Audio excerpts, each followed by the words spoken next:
NBC presents Frank Lovejoy in Night Beat.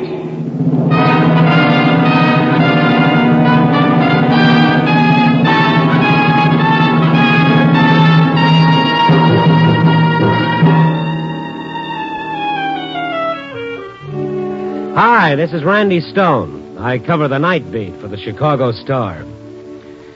Whenever I hear people talk excitedly about Chicago nightlife, I know they mean the bright neon signs of Randolph Street or the near North Side. But tonight, I don't know. I'm thinking of another kind of nightlife. 10 million years before they snapped on the first neon sign on Erie Street. Wondering what it felt like to be the first man facing the first sunset. Feeling the air become cold. And seeing the shadows deepen, watching all that gave him security slowly blot away. And leaving him alone, completely alone in a sea of blackness. One man at the mercy of a vast unknown. Yeah, I guess it was Josie that started me thinking about that. First time I saw Josie was around 5 a.m. yesterday.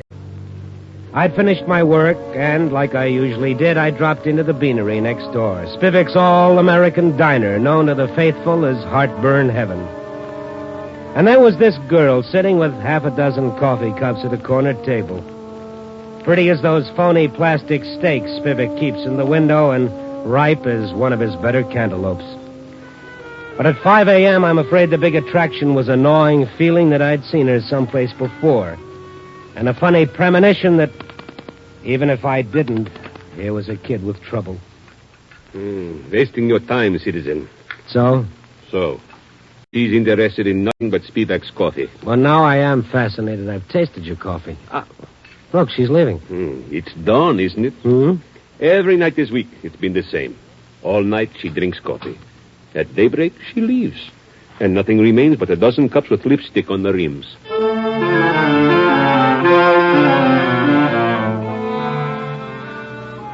That night around 7:30, I again passed Spivak's, this time as I left the newspaper to make the rounds. But no need to stop, because on Tuesday, Spivak closes the place and you must seek your hyperacidity elsewhere. Only somebody wasn't seeking it elsewhere. Open up!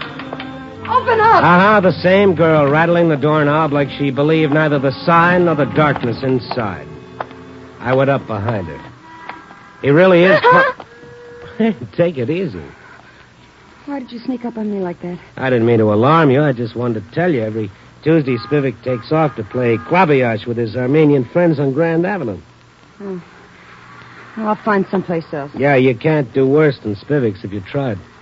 You know any all-night restaurants around here? Must be all night? Yeah. All-night movie on the next block. No.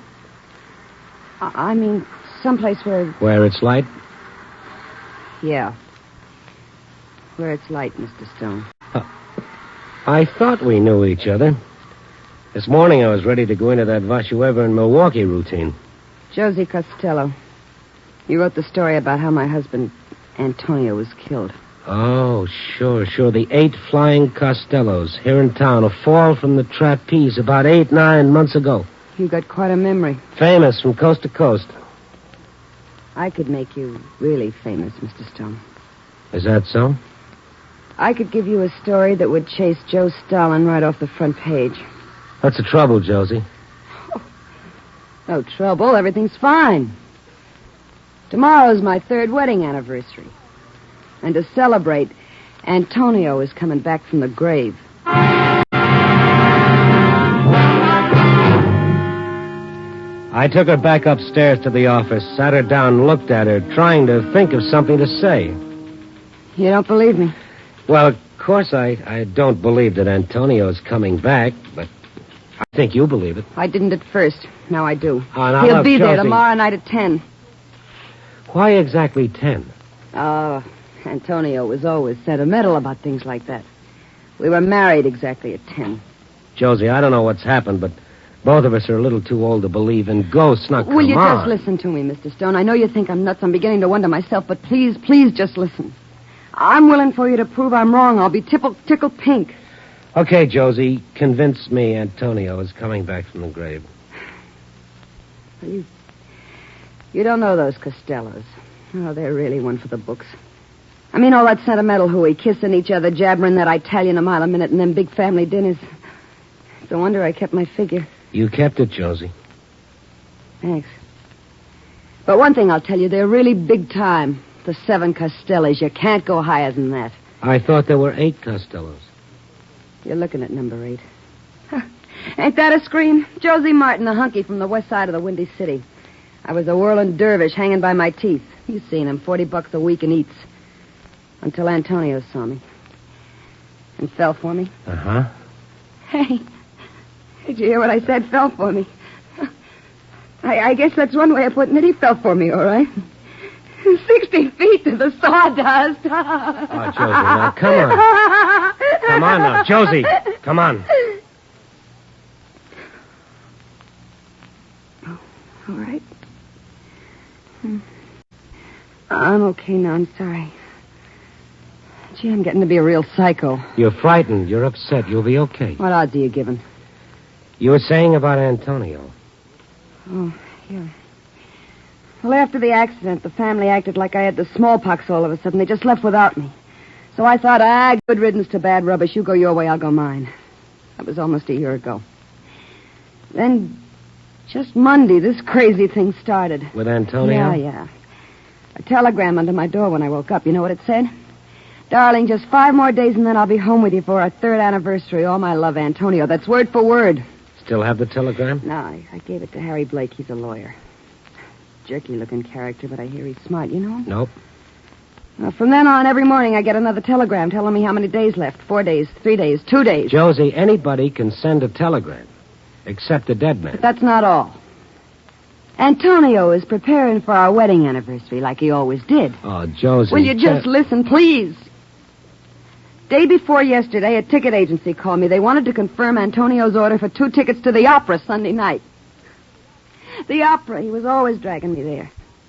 Usually I fell asleep. When I got home this morning, a guy came around trying to deliver some wine. He says Antonio ordered. I got so nervous I just screamed like a crazy dame. Look at my hands. Did you ever see hands shake like that? Me, who had nerves like iron. And this lawyer, Blake, he couldn't find a thing? No, nothing. Now he acts like I'm imagining the whole thing. Josie, don't you get it? Don't you understand? Somebody's pulling a vicious, rotten trick on you. It's happened before, lots of times. I say it's Antonio. Go ahead, tell me I'm nuts. I don't know how or I don't know why, but I say he's coming back. And I say whoever is trying to scare you is doing a good job. Okay, Mr. Stone. Let's find out if somebody's trying to scare me. I want to believe you. With all my heart, I want to believe you. So let's go back to my apartment and see. And see what? In this morning's telegram, Antonio said he'd phone me from wherever he was tonight at 9.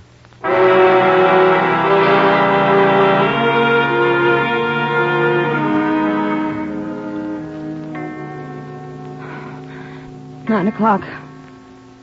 We were in Josie's 8th floor apartment waiting for a dead man to phone.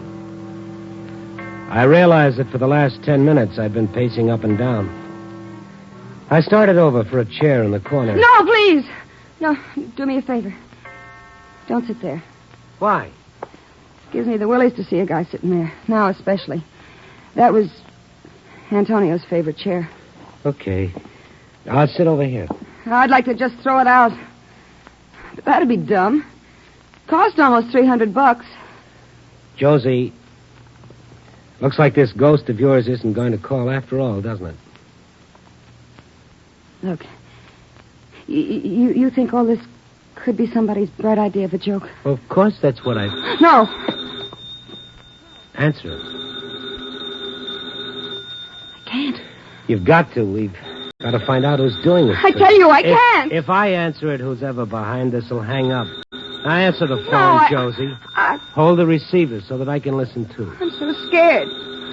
So scared. Yeah? This is Antonio. No! I am so anxious to come home. I hope to I won't see... hear him. I won't. Josie.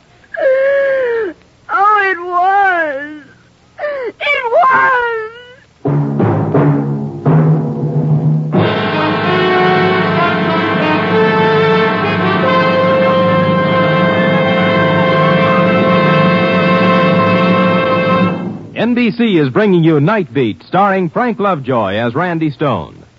It's the Silver Jubilee on NBC. Tonight you're tuned to Adventure on NBC. First, there's The Amazing Mr. Malone with George Petrie as Malone, a hard-hitting, fast-talking criminal lawyer. Next, Herbert Marshall dons the cloak of mystery to grapple with the dark forces of international intrigue as The Man Called X. Now, here's a program note. This Sunday, be sure to hear Lloyd Nolan as Martin Kane, Private Eye. Your invitation to high adventure with The Amazing Mr. Malone, The Man Called X, and Martin Kane, Private Eye, all heard over this, your NBC station. And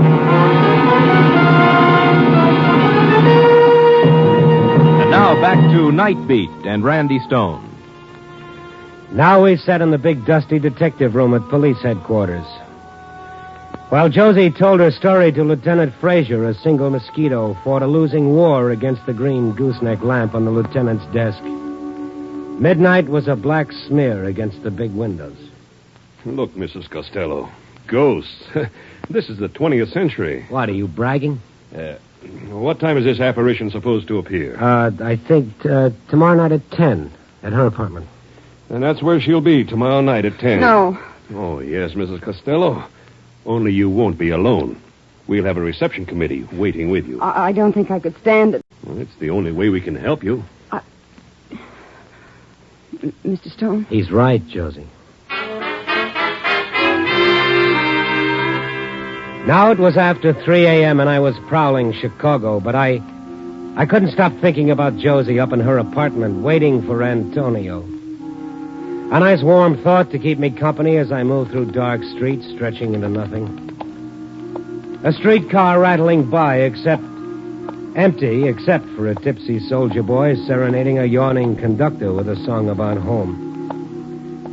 And the dark house fronts beyond which the good citizens inhaled and exhaled, groaning suddenly as a dream took a turn for the worse. And a red neon bar sign saying, beer, beer, beer, beer. 4 old charwomen, tired clumps of flesh walking wearily toward the subway. But somehow tonight it all meant nothing. Somehow tonight all I could remember was that voice I'd heard on the phone. This is Antonio. I'd covered the circus story. I'd seen the twisted body of Antonio Costello bleeding in the sawdust. This is Antonio. He was dead. I knew he was dead. And the dead sleep forever. This is Antonio. I stopped. Oh, now, wait a second, pal. What's with you? Now, aren't you so sure? Oh, don't be ridiculous. All I knew was that I wasn't going to find another story if it came up and bit me. For me, there was only one story. To prove that Antonio was dead. I remember the name of the lawyer Josie had hired, Harry Blake. He had a 24-hour listing in the phone book. I found a cigar store still open, closed myself in the phone booth, and called him. The phone rang a long time before he answered.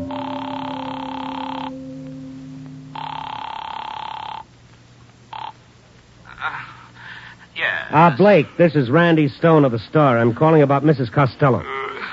Costello? Yeah. Costello. Oh, that neurotic creature, yes. How about meeting me at your office so we can talk about her? Well, yes, all right. Drop in around 11 tomorrow or thereabouts. Perhaps we'll have lunch. I'll drop in at 3 a.m. or thereabouts, and we'll have breakfast. Oh, now, you're absolutely mad, dear boy. I couldn't think of it. I'll see you at 11. Mr. Blake, I think somebody's pulling a fast one on the little lady. Oh, bourgeois. What's that? Bourgeois. Oh. Well, anyhow, that's what I think. And being a newspaperman, when I think something, I can spread it all over the place. A newspaperman, huh? Uh-huh. Yes, that's right. Well, can you make it 3:30, dear boy?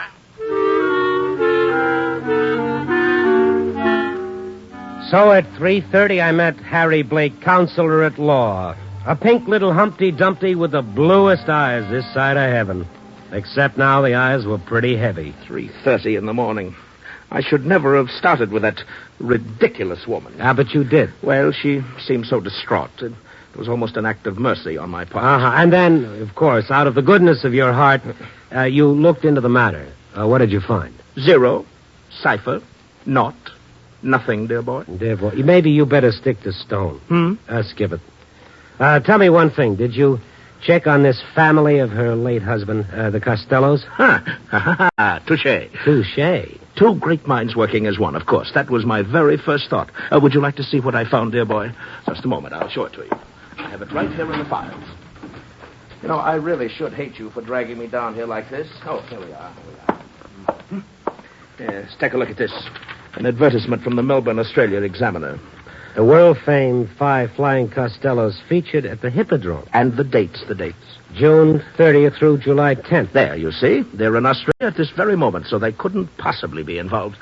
Can I take this with me to show Mrs. Costello? Well, certainement, but it won't do any good, and this I can assure you. But, if it isn't them, who is it?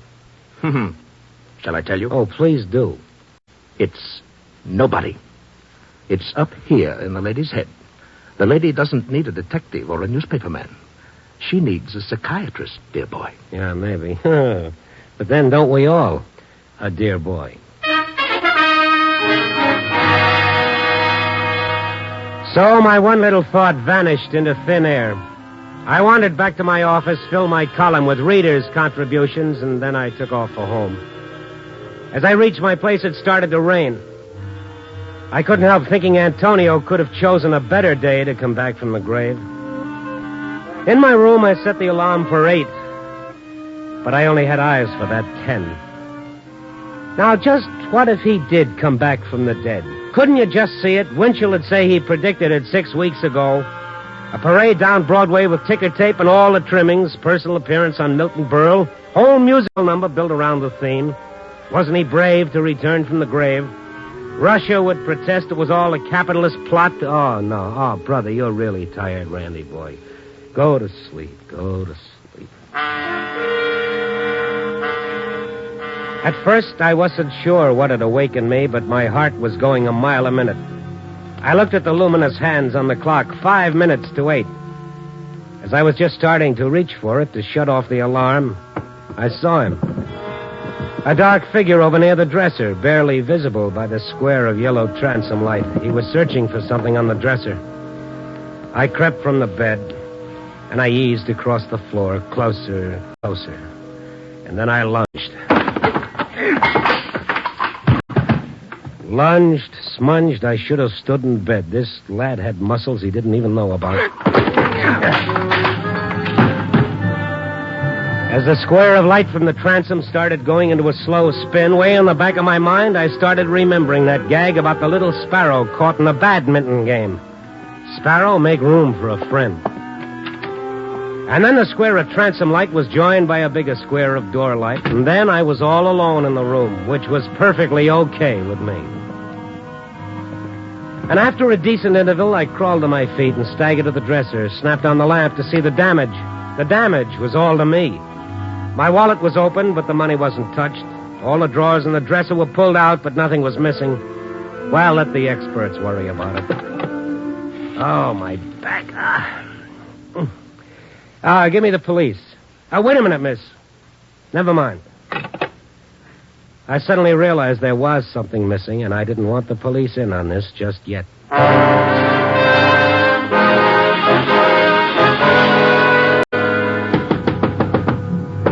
A few minutes after I started pounding on the door, the peephole opened, and one large blue eye looked out at me. And then the door swung open. Oh, my dear boy, look at you. What happened? I couldn't find a cab, so I came over in a cement mixer. Look, Pinky. But, Pinky? I'm going to get real dramatic. I'm going to give you 5 seconds, one for each of the flying Costellos in Australia. And then you're going to tell me where I can locate Costello number 6, or I'm going to do terrible things to those blue eyes. Well, I don't understand you. Sure you do. He must have been pretty angry when he found out you gave me the clipping. The seconds are racing by, Pinky. Now, let's not act like savages. That might be fun. Where is he? I haven't the slightest... You cry real nice, Pinky. He found out you were helping Mrs. Costello, so he came to you with a better offer. Is that it? No, That's when you decided she was nutty in the head, huh? Where is he? Where is he? This gets in the blood, Pinky. You better tell me. Yes. Yes.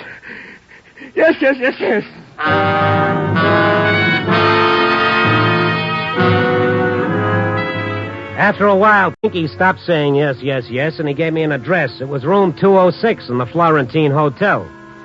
A little place on a side street in the Italian district of Chicago. 5 minutes of 10 when I got there, and the rain was coming down hard.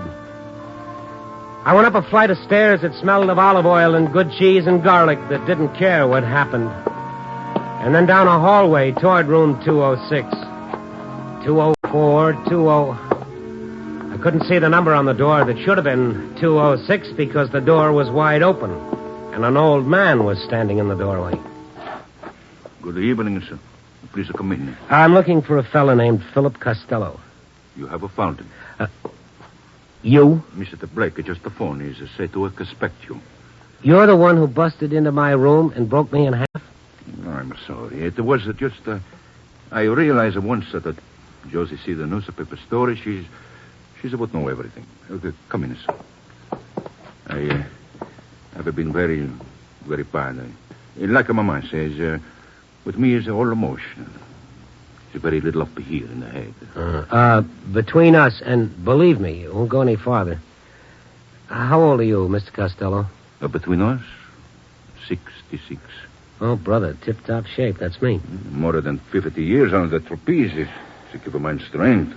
Why have you been doing this to Josie? Now, the truth. Tell me. I was so sure in my heart that she's murdered my Antonio. Murdered Antonio? Why? Mr. Stone, all of us, my whole family, except Antonio, we know how tired she was of him. Of his whole family, his ways. But Antonio's death, that was an accident. This is what gnawed me, gnawing. Was it an accident? But what else? Antonio, he says she must join the act. She must swing him at the crossbar for his triple somersault. All right. For 2 years we trained her. The triple somersault. That was the great moment of our performance. Antonio's moment. For this, I trained him since he was a little tiny fellow, 8 to 9 years old.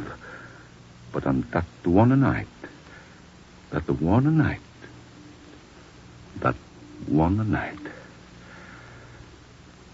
I look and I close my eyes for a single second. It all come rushing back. It was so real. Pleasure, ladies and gentlemen, to present the magnificent Antonio and his unbelievable, world-famous triple somersault while blindfolded.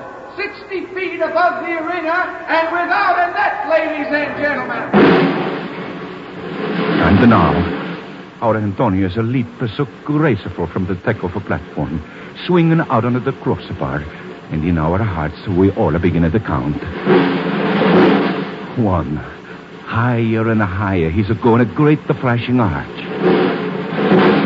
2. His smile of confidence under the blindfold is meant for Josie, who stands on the other platform, waiting to send him the second crossbar. 3. All over the stadium, everyone's heart is thundering with the drums. Higher and higher swings Antonio. 4. His hands leave his bar. He's beginning to somersault. Over and over and over. Every face is turned upward. 5. Now his arms reach out for the other crossbar. Josie's. 6. His fingers claw the air. The bar is an instant late. And then as a roar like a train rushing at you, the crowd is on its feet screaming because Antonio's falling.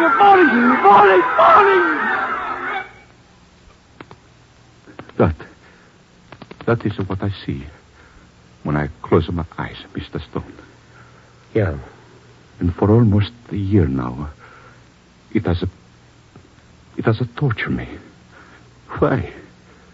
Why was it the crossbar late? We trained her so careful. Why was it late? And then you decided she'd done it deliberately. You thought if you frightened her enough, she'd confess. This is what I thought. Well, you frightened her. This I can guarantee. You frightened her until she's just about out of her mind. But she hasn't confessed a thing, Mr. Costello. This I know. Well, doesn't that make you think perhaps you've been wrong? Maybe she has nothing to confess? Mr. Stone, You said yourself you trained Antonio for his act since he was 9. That you've been 50 years at it. Maybe 2 years wasn't long enough for Josie. 2 years is nothing on a trapeze. Then it could have been an accident. I suppose. Mr. Costello, I've been with her when she was as frightened as a human being can be, and she had nothing to confess. You've done a very terrible, shameful thing, Mr. Costello. My son, my wife, they also tell me this. Yeah. You call the police, sir? I'm calling Josie so you can tell her how sorry you are. See, his face. 10 minutes after 10. I don't want to think what she's gone through up in that apartment. I'm very sorry, sir. You know the voice. I can figure out how you did everything except the voice. It isn't no difficult. My children don't have the time for education. Still, they want to be a good American. Speak a good language. Antonio, even more, after he married Josie. Why doesn't she answer? Yes, go ahead. So, wherever he's go, he's spend much money on machines that make record of the voice. My wife, everything of the children, she keeps. The records, too. She doesn't seem to be home. I don't get it. Hello. Fraser talking. Oh, Lieutenant Fraser, it's Randy Stone. Oh. Heard about it, huh? Heard about what? Mrs. Costello. She leaped to her death 10 minutes ago.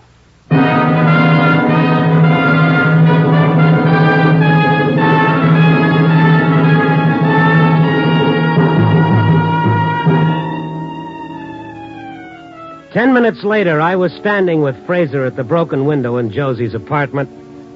He was telling me how she'd been alone in the front room and how they'd heard her scream, Antonio, and then some crazy stuff about, forgive me. And then before anyone could reach her, she'd thrown herself through the window. As the lieutenant talked, I watched the red warning flare sputtering on the wet sidewalk and the few curious citizens still standing in the rain. Made me feel kind of sick, and I turned my back on it just as the lieutenant was explaining that her fear must have finally driven her insane. Well, I suppose he's right. At least for the records, he's right. Only I do sort of wonder about one thing. Now, please don't misunderstand me. I have the greatest respect for the 20th century and all that, but I can't help wondering why that chair Josie wouldn't let me use, Antonio's chair, was just a little muddy, as though whoever had been sitting there had dragged himself a very long way through the rain. Copy, boy.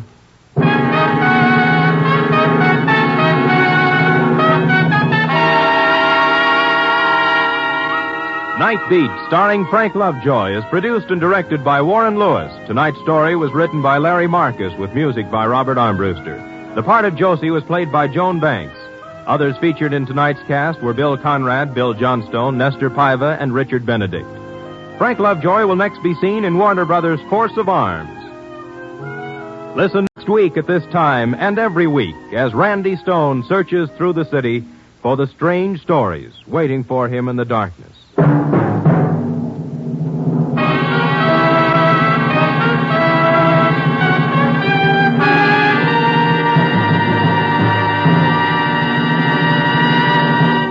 Night Beat came to you from Hollywood. It's the Silver Jubilee on NBC.